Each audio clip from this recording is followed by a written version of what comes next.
इस समय हम हैं अल्मोड़ा हल्द्वानी के मध्य राष्ट्रीय राजमार्ग में जसूली सौक्यानी की धर्मशाला में, जो कोसी नदी के तट पर है। और इस प्राचीन इमारत का लगभग 150 वर्ष, 100 से 150 वर्ष के आसपास का ये अंतराल है। इस का जीर्णोद्धार तत्कालीन जिलाधिकारी श्री धीरज घरब्याल जी और पर्यटन विभाग के द्वारा राज्य सरकार ने करवाया है।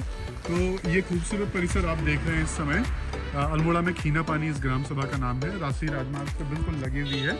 और जो जसूली देवी सौक्यानी है, उनके बारे में ये माना जाता है कि वो दारमा घाटी की रहने वाली थी, हमारा जो सीमांत क्षेत्र है धारचूला से ऊपर, और बहुत रिच वेल्दी थी। और उनके फैमिली मेम्बर्स या उनका कोई उत्तराधिकारी शायद नहीं था। तो बहुत सारी किंवदंतियाँ हैं इस बारे में, पर ये चर्चा में आता है कि उन्होंने अपने मतलब ये जो राहगीर हैं, जो क्योंकि उस पीरियड में लोग पैदल चला करते थे, उनको रिहाइश के लिए व्यवस्थाएं नहीं थी, तो उन्होंने इसका निर्माण कराया था। जगह जगह लगभग 300 से ज़्यादा नंबर ऑफ इस तरीके के शेल्टर्स हम लोगों को जगह जगह मिलते हैं। मैं अपने साथी डॉक्टर महेश सर और एक और साथी हैं हमारे साथ इस समय, वो अवलोकन कर रही हैं, डॉक्टर तनुजा, तो उनके साथ भी हम लोग मिलेंगे। महेश सर, आपको कुछ इन्फॉर्मेशन है इस बारे में?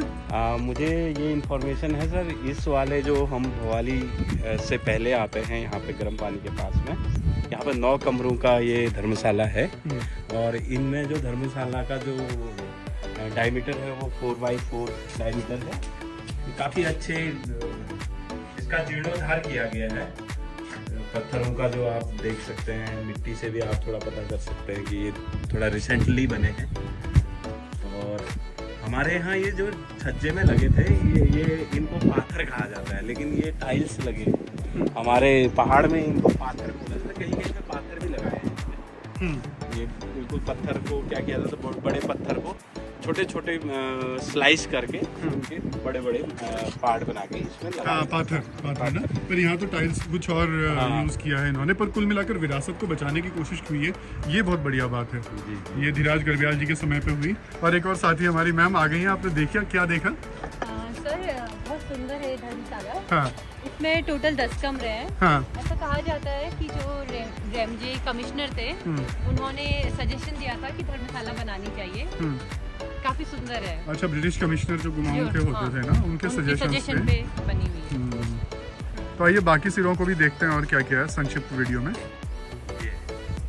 तो आगे बढ़ते हुए हम लोग पहुंच गए अब जसूली सौक्यानी की धर्मशाला के निचले वाले हिस्से में। सामने मैंने आपको कोसी नदी के विजुअल्स दिखाए थे जो आप देख पा रहे हैं। और फिर ये प्रमाइसिस जो है इतना सुंदर, इतना बेहतरीन बन गया है कि देखते ही बनता है।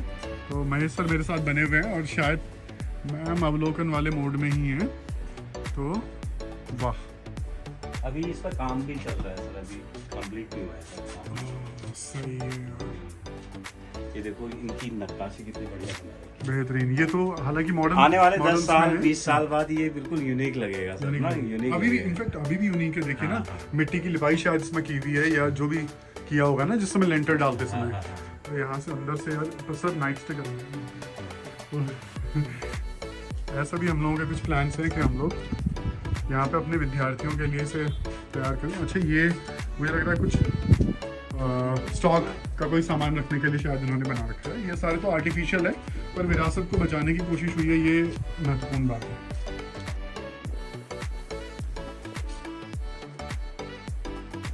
आ जाइए, नीचे चलते हैं। भाई, एक पूरब से एक पश्चिम से।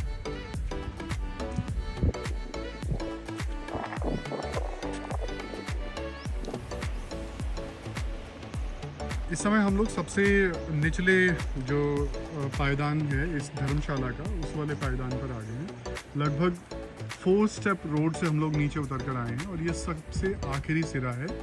इस विरासत को संजोने के लिए कुछ आर्टिफिशियल वॉशरूम, डोर्स वगैरह के साथ साथ वॉशरूम्स वगैरह भी बनाए गए हैं।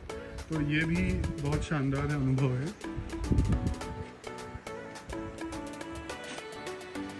कक्षा कक्ष या कमरों में कोई अंतर नहीं, उनका जो प्राचीन स्वरूप है उसको बनाए रखा गया है।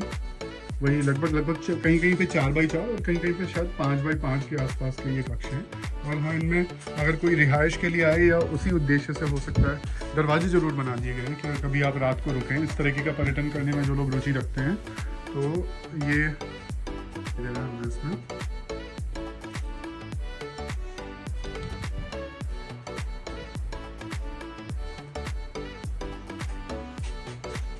कुछ कहना चाहेंगे? अभी तो काम चल ही रहा है सर इस पे, अभी कंप्लीट नहीं हुआ है। अब बनने के बाद और भी सुंदर लगेगा। ये बहुत अच्छी बात है कि उनके धरोहर को बचाने का काम हमारा भी होना चाहिए, और एज ए हम पब्लिक है तो इसको एक अपना समझ के हमने इस पे काम करना चाहिए। ये नहीं कि हाँ आगे हमने तोड़ फोड़ कर दी, ये नहीं करना चाहिए। मैं यही संदेश देना चाहूँगा sir. Thank you Mahesh sir.